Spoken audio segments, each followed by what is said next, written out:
everybody, and welcome to the next Let's Play here on FPS Gamers 3.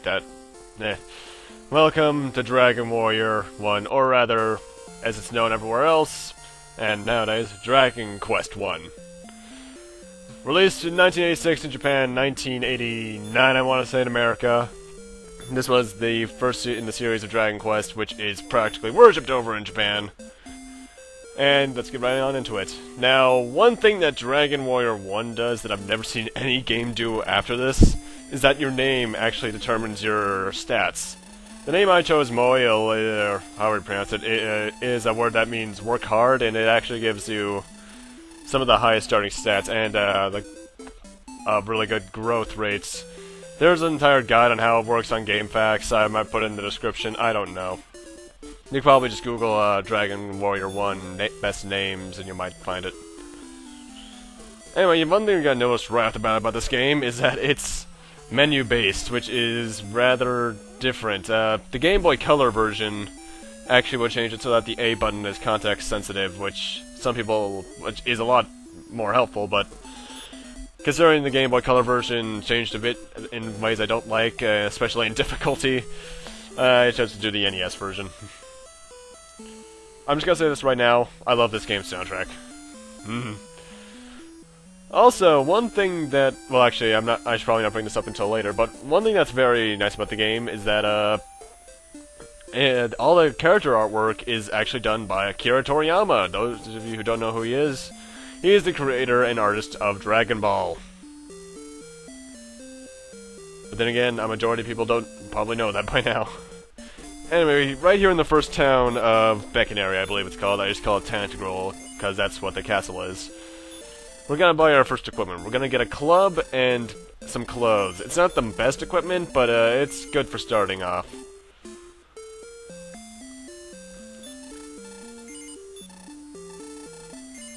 But that's not all we're gonna get in the town. We're actually gonna head right over to a goods store, or just a general store really, and get a dragon scale, which ups our defense by 2. Also, one little detail I really like: you start off when you start off in the game, you have no weapons at all or shields, so your sprite's bare. But once you get a sword and shield, that actually adds it to the sprite. I rather like that detail. Now, throughout the game, there are doors which you need to open with magical keys, which you can only buy in 2 stores actually throughout the game. But we'll get to those later.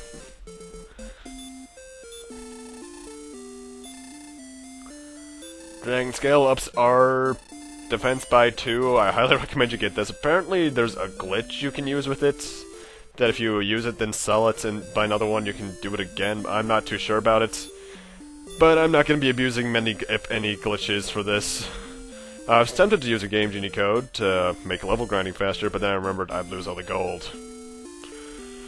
So, yeah. And standard to RPG fare, there is going to be level grinding, which we're gonna start doing right now. But first off, here's the overworld. Love its music, by the way. Now, each of these different environment tiles has a different encounter rate. Plains have the lowest of 1 in 32. Deserts and hills, which is what I am on right now, have the highest of 1 in 8, and I think forests are 1 in 16. And we're in our first battle of the game here against a red slime, or she-slimes, as they'd be called in later games. We're at about 4 HP, not too difficult. In fact, I could possibly even bring up my source for most of my information on this online, but I'm not going to. Drakis, about 6 HP. These guys are actually the most powerful enemies in this part of the game right now, in the main environment tiles. By the way, and these hill tiles that I'm on right now, do not go to the bottom row of them. Right down there at the bottom of the screen in a couple seconds. Right below that bottom row, do not go there. You'll be in a different enemy domain and you'll get your ass kicked. Final enemy of the area, blue lions. I believe they only have 2 or 3 HP. They're basic enemies.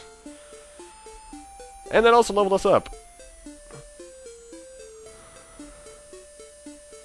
Also, when you die, you don't actually get a game over. You'll be sent right back to the king at the beginning of the game. You'll lose half your gold. And I grind all the way up to level 4. By the way, first off, we got some spells here. Heals within a certain range of HP, very useful. You don't even need to use an in after that, really. And hurt does a certain amount of damage to enemies. And by the way, the king in Tentacle Castle is actually the only way you can save in the game. So be careful of that. And my mouse cursor's on screen. Again. Ugh. I need to make sure I don't do that. And we have a ghost here. I actually do not know this guy's stats. I really should have the enemy stats window open.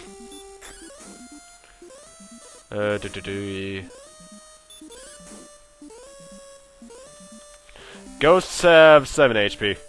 And they drop 3 EXP. And here we are in Erdrick's cave.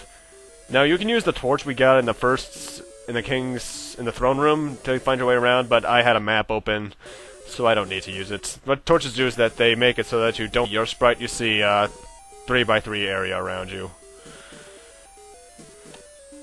But thanks to maps, I don't need to use it. This place is not that long though, it's only 2 floors. By the way, I'm just gonna say this right now, this game is rather short, because that level grinding only took me around 10-20 minutes. Level grinding is actually the longest part about this game. You can clear this game in 1 day if you know what you're doing, like I do.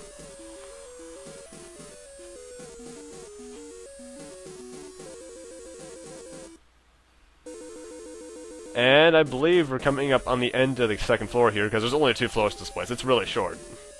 And here we are. And inside this chest we find a tablet. The tablet reads that, well, pretty much it's a message from our ancestor Erdrick to find 3 items which we need to find the Dragon Lord. The Dragon Lord being the final boss. By the way, if you're at the Tentacle Castle and you look to the southeast, you can see the final dungeon. And cutting out of there.